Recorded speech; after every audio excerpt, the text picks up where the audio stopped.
بسم اللہ الرحمن الرحیم معزز سامعین السلام علیکم۔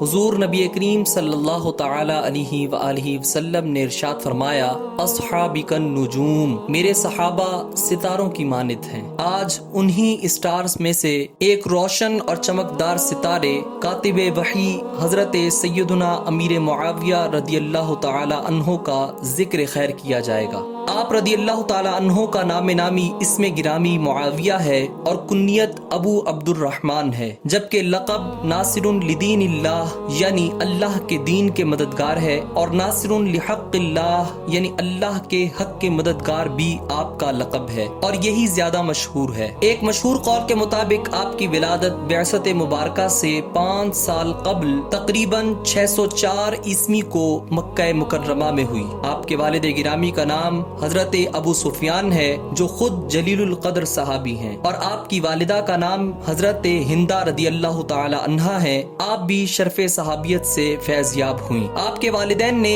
فتح مکہ کے روز سرکار دو عالم صلی اللہ علیہ وسلم کے دست حق پر اسلام قبول کیا تھا۔ آپ کا سلسلہ نسب والد اور والدہ دونوں کی طرف سے چوتھی پشت یعنی عبد مناف پر جا کر حضور نبی کریم صلی اللہ علیہ وآلہ وسلم کے سلسلہ نسب سے جا ملتا ہے، لہٰذا حضرت سیدنا امیر معاویہ نسبی لحاظ سے حضور نبی اکرم صلی اللہ علیہ وسلم کے قریبی اہل قرابت میں سے ہوئے۔ ام المؤمنین سیدہ ام حبیبہ بنت ابی سفیان، جو حضور نبی کریم صلی اللہ علیہ وآلہ وسلم کی زوجہ مطہرہ ہیں، وہ حضرت سیدنا امیر معاویہ رضی اللہ تعالی عنہ کی حقیقی بہن تھی، اس لیے آپ کو خال المؤمنین یعنی مومنین کے ماموں بھی کہا جاتا ہے۔ آپ حضور اقدس صلی اللہ علیہ وآلہ وسلم کے سسرالی رشتہ دار ہیں، لہٰذا آپ کا حضور اقدس سے دوہرا رشتہ ہوا، نسبی اور سسرالی۔ اصح قول کے مطابق حضرت سیدنا امیر معاویہ نے صلح حدیبیہ کے دن 7 ہجری کو اسلام قبول فرمایا، مگر مکہ والوں کے خوف سے اپنا اسلام چھپائے رکھا، اور فتح مکہ کے دن اپنا ایمان ظاہر فرمایا، اس لیے بعض لوگوں نے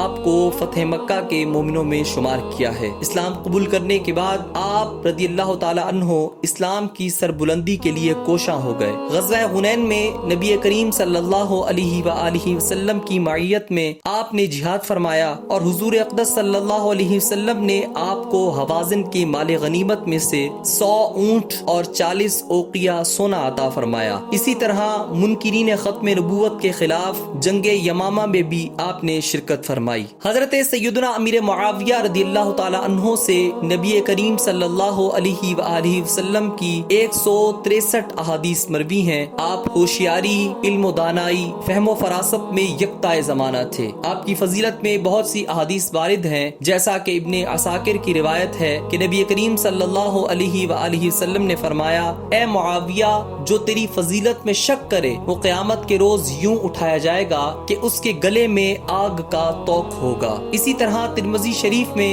حضرت سیدنا عبد الرحمن بن ابی عمیرہ رضی اللہ تعالی عنہ سے روایت ہے کہ سرکار دو عالم صلی اللہ علیہ وسلم نے ارشاد فرمایا، اے اللہ، انہیں یعنی معاویہ کو ہادی ہدایت دینے والا، مہدی ہدایت یافتہ بنا دے، اور ان کے ذریعے سے لوگوں کو ہدایت دے۔ حضرت سیدنا امیر معاویہ دراز قد، خوبصورت سفید رنگ والے اور روب دار شخصیت کے مالک تھے۔ امیر المؤمنین سیدنا عمر فاروق آپ کی طرف دیکھ کر فرمایا کرتے تھے کہ معاویہ عرب کے کسریٰ ہیں۔ آپ سر اور داڑھی مبارک میں مہندی لگایا کرتے تھے، حلیم و بردبار، باوقار، مالدار اور لوگوں میں سردار تھے، کرم فرمانے والے اور بہر صورت انصاف قائم کرنے والے تھے۔ حضرت سیدنا امیر معاویہ کو نہ صرف یہ شرف حاصل تھا کہ آپ نبی کریم صلی اللہ علیہ وآلہ وسلم کے بادشاہوں کے نام خطوط لکھا کرتے تھے، بلکہ اکثر اوقات بادشاہوں کے خطوط حضور رحمت عالم کے سامنے پڑھ کر بھی سنایا کرتے تھے۔ آپ کو یہ فضیلت بھی حاصل ہے کہ نبی اکرم صلی اللہ علیہ وسلم پر نازل ہونے والی وحی بھی لکھا کرتے تھے، یعنی آپ کاتب وحی تھے۔ حضور اقدس صلی اللہ علیہ وسلم کے وصال ظاہری کے بعد حضرت امیر المؤمنین ابو بکر صدیق رضی اللہ تعالی عنہ نے ملک شام کی طرف لشکر روانہ فرمایا، تو حضرت امیر معاویہ بھی اپنے بھائی صحابی رسول حضرت سیدنا یزید بن ابی سفیان کے ہمراہ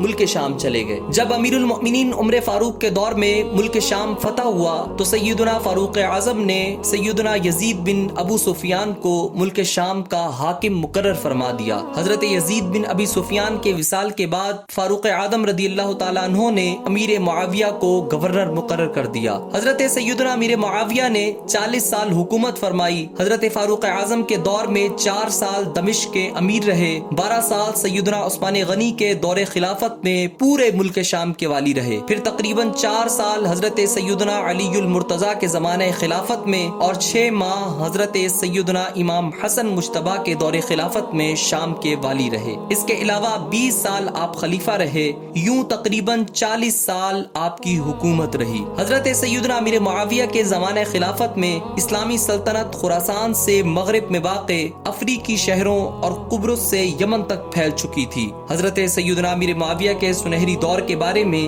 البدایہ والنہایہ میں لکھا ہے، حضرت امیر معاویہ کے عہد خلافت میں دشمنوں کے شہروں میں جہاد جاری تھا، اللہ کے کلمے کا بول بالا تھا، ہر طرف سے غنیمتیں سمٹ کر آتی تھیں، عدل و انصاف کا دورہ تھا اور آپ کے دور میں مسلمان سکون و راحت میں تھے۔ حضرت سیدنا امیر معاویہ کے دور خلافت میں کثرت سے مساجد کی تعمیر ہوئی۔ بہت سی مساجد کو اثر نو وسیع پیمانے پر تعمیر کیا گیا۔ آپ نے شعبہ زراعت پر بھی خاص توجہ دی۔ جا بجا نہریں کھدوائی گئیں جس سے لاکھوں ایکڑ زمین سیراب ہوتی تھی۔ نہروں کے علاوہ پہاڑوں کی گھاٹیوں کے ہر 4 طرف سے کھود کر تالاب بنوائے گئے جس میں برساتی پانی جمع ہوتا اور بوقت ضرورت اسی پانی سے سیرابی کی جاتی۔ خطوط کی نقل محفوظ رکھنے اور خطوط پر مہر لگانے کا طریقہ بھی آپ ہی کے دور میں رائج ہوا۔ حضرت سیدنا امیر معاویہ رضی اللہ تعالیٰ عنہ کی اہل بیت اطہار سے محبت کوئی ڈھکی چھپی چیز نہیں تھی۔ حضرت امیر معاویہ حضرات حسنین کریمین رضوان اللہ تعالی علیہم اجمعین کا بے حد اکرام فرمایا کرتے تھے اور اکثر ان کے حضور تحفے تحائف اور ہدیے پیش فرمایا کرتے تھے۔ ایک مرتبہ حضرت سیدنا امام حسن مجتبی رضی اللہ تعالی عنہ امیر معاویہ کے پاس تشریف لائے تو حضرت امیر معاویہ نے ارشاد فرمایا، آج میں آپ کو وہ نذرانہ پیش کروں گا جو کبھی کسی نے دوسرے کو نہ کیا ہوگا۔ چنانچہ آپ نے سیدنا امام حسن رضی اللہ تعالی عنہ کی خدمت میں 4 لاکھ درہم پیش فرمائے۔ زور داتا گنج بخش علی حجویری نے کشف المحجوب میں ایک واقعہ نقل کیا ہے کہ ایک دن ایک شخص حضرت سیدنا امام حسین کی خدمت میں حاضر ہوا اور عرض کرنے لگا، اے فرزند رسول، میں ایک غریب اور عیال دار آدمی ہوں، میرے آج رات کے کھانے کا انتظام فرما دیجئے۔ آپ نے فرمایا، کچھ دیر بیٹھو، ہمارا وظیفہ آنے والا ہے۔ تھوڑی دیر بعد آپ کی خدمت میں امیر معاویہ کی طرف سے 1,000 دینار کی 5 تھیلیاں پیش کی گئیں۔ قاصد نے عرض کیا کہ سیدنا امیر معاویہ نے معذرت کرتے ہوئے کہا ہے، یہ معمولی رقم اپنی معمولی ضرورتوں میں خرچ فرما دیں، پھر مزید رقم پیش خدمت کروں گا۔ حضرت سیدنا امام حسین رضی اللہ تعالیٰ عنہ نے وہ تمام رقم اس سائل کو عنایت فرما دی۔ ایک مرتبہ امیر معاویہ نے حاضرین سے فرمایا، جو کوئی سیدنا علی کی شان میں قصیدہ پڑھے تو میں اسے فی شعر 1,000 دینار دوں گا۔ چنانچہ حاضرین شعراء نے اشعار پڑھے اور انعام وصول کیا۔ امیر معاویہ ہر شعر پر کہتے تھے کہ علی اس سے بھی افضل ہے۔ عمر بن عاص شاعر نے ایک قصیدہ مولا علی کی شان میں پڑھا جس کا ایک شعر یہ تھا، حضرت علی بڑی خبر والے تھے، نوح کی کشتی ہیں، اللہ کا دروازہ ہیں، ان کے بغیر اللہ سے کوئی کلام نہیں کر سکتا۔ تو امیر معاویہ رضی اللہ تعالیٰ عنہ نے اس شعر پر اس شاعر کو 7,000 دینار دیے۔ اس طرح کے بے شمار واقعات آپ کی اہل بیت اکرام سے محبت پر دلالت کرتے ہیں۔ اسلامی بحریہ کی مزید ترقی کے لیے ملک کے ساحلی علاقوں میں متعدد جہاز سازی کے کارخانے قائم کیے گئے۔ امیر المؤمنین سیدنا امیر معاویہ کا دور بحری جنگوں کے عروج کا زمانہ تھا۔ اس زمانے میں اس قدر بحری لڑائیاں لڑی گئیں کہ ان کی نظیر تاریخ کے اوراق میں بہت کم ملتی ہے۔ چنانچہ بحریہ کے کمانڈر ان چیف حضرت عبداللہ بن قیس الحارثی نے کم و بیش 100 بحری لڑائیاں لڑی، اور خوبی یہ ہے کہ ان تمام جنگوں میں ایک بھی مسلمان شہید نہیں ہوا۔ عدالت کو بالکل آزاد رکھا گیا، یہاں تک کہ قاضی امیر المؤمنین کو بھی عدالت میں طلب کر سکتا تھا۔ منصب قضا چیف جسٹس کا عہدہ عموماً صحابہ اکرام کے سپرد تھا۔ امیر المؤمنین سیدنا فاروق اعظم کے دور میں پیغام رسانی کا نظام نہایت مضبوط تھا۔ سیدنا امیر معاویہ نے البرید کے نام سے مستقل شعبہ قائم کر کے اس نظام کو اتنا مضبوط بنا دیا، ہر 12 میل کے فاصلے پر چوکیاں قائم کی گئیں، ہر چوکی پر تیز رفتار گھوڑا ہر وقت موجود رہتا تھا جہاں سے قاصد گھوڑا تبدیل کرتا، اور اس طرح پیغام اور خبروں کو ایک مقام سے دوسرے مقام تک نہایت تیزی کے ساتھ پہنچا دیا جاتا تھا۔ بہت سارے ترقیاتی کام آپ کے عہد خلافت میں ہوئے۔ الغرض سیدنا امیر معاویہ کی پوری زندگی پر نہایت دیانتداری سے نظر دوڑائی جائے تو اس حقیقت کا اعتراف کرنا پڑتا ہے کہ اللہ تعالیٰ نے آپ کے ذریعے اسلام کو قوت بخشی اور اسلام دنیا کے کونے کونے میں پہنچا۔